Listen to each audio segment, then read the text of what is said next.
Hey guys, Hermith here from Photo Insomnia, and today I want to show you how you can use a radial filter in Lightroom in three different ways that I most commonly use. So the first one is selective lighting, how you can use the radial filter to selectively light a photograph.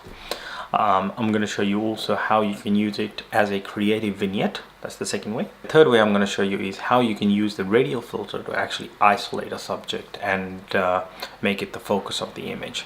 Before we get started, if you're new to my channel, please make sure you subscribe and leave your comments down below what you think of this video and some of my previous videos. In the last video, I showed you how to use the gradient filter in 4 different ways.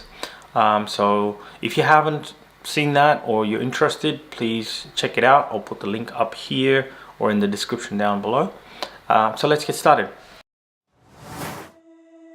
Alright, the first technique we're going to use is selective lighting.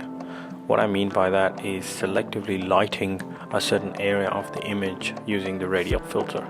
So the first thing I'm going to do is I'm going to apply my profile, which is Velvia Vivid, because this was shot on a X series Fujifilm camera.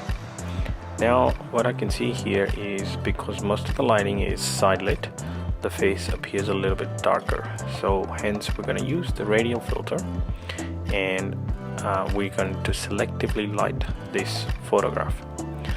So double click that to reset it. I'm going to drag this up a little bit so I can see the effect, but what I want to do is just center here the nose and then drag into an oval shape, and you can see that straight away the image is brighter and the face appears to be slightly more lit than before. I'm going to pull up the shadows a little bit as well just to brighten this up. Filter, we've selectively lit up another area of the image. Alright, so that was the selective lighting essentially in Lightroom using the radial filter. Now let's take a look at creative vignette. We have selective vignettes in the effects panel where we can apply the vignette, but generally, as you can see, the vignette is coming towards the center, and if I move the midpoint, it's just honing in the center area, but that's not what you may want in certain cases. So what I'm going to do is I'm going to show you how you can apply a creative vignette using the radial filter. So I'm going to reset this image, go back to basic. I'm going to use camera Velvia Vivid, and I'm going to apply a creative vignette in this space. And in this case, what I will do is I'm gonna reduce the exposure, but what you see happens is the exposure is reduced in the center of the radial filter, and that's not what we want. So if I go and invert this, it makes the edge darker and the center remains the same.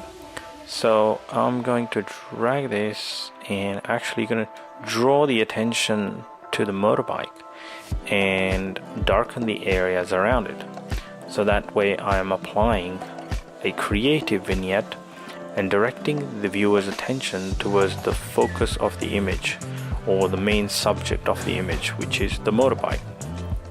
Now if I keep dragging that looks just fine. Let's have a look at before and after. That's before, that's after. Now what I'm also going to use is the previous technique of selective lighting. So I'm going to go into the radial filter, use a new one here, and just gently drag this up to make this area a little bit more brighter. Again, the more difference we have between the main subject and the surrounding, the more the attention of the viewer will be directed to the brightest area of the image. So by doing this, I'm actually drawing the viewer's attention towards the motorbike. So now you see, if I compare the before and after, that is it. The edges are so bright now, if you look at it, and now it looks much nicer. Alright, so that was the creative vignette, and we also used the selective lighting technique to combine the two together. So don't be scared to combine various different techniques to light up and correct and be creative with your images. You know, when you're processing them, one way is not the only way. You can combine them, you can apply as many as you like until you're happy with the final result. That's all that matters, is essentially the outcome that you want of your photo and how you like it. So I'm going to show you the third way, which is isolating a subject. So let's get on with that. So I'm going to reset this image, so we go back to normal, and I'm going to apply my profile first. And what I'm going to do is actually darken this overall image, right? I'm going to darken the heck out of it. So yeah, that's good, because what I want is the focus of the image are these little sculptures of spiders at the museum that we went to see. So that I want to direct the attention there, and I want to isolate these two elements. So what I'm going to do is drag that across, and again it's applying the same sort of brightness, which is fine with me. A little bit more, that looks much better. I'm going to create a new one here, and I'm going to light this one up as well, which has gotten dark, but I want to bring the attention to this spider as well. Not so much, probably this is the main subject, but that other one is also worth looking at. So I'm going to drag this out, again selectively lighting it, and maybe pull out the shadows a bit more and increase the exposure a touch. That starts to look much better. I'm happy with this result. And let me pull the blacks down a tiny bit. There we go. So gives you the ability to isolate a subject very easily using the radial filter. Now you've seen 3 different ways you can use the radial filter.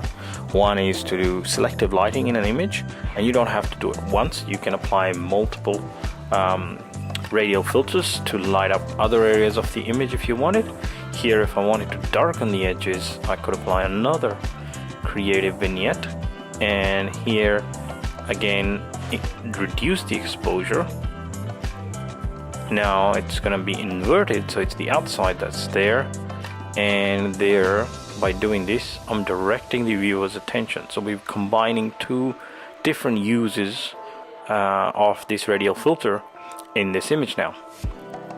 So if you see the before, everything's bright, the side lighting, face is not as bright as it could be, and after, you can see the attention goes here. This is still there, the background's still interesting, but the background is not distracting anymore. Alright, that's it from me today, and I hope you like this video. If you haven't checked out the gradient filter video, please check it out. The link is up here or in the description. And subscribe to my channel if you like what I'm doing here. And I'll see you soon in the next video. Take care. Bye bye.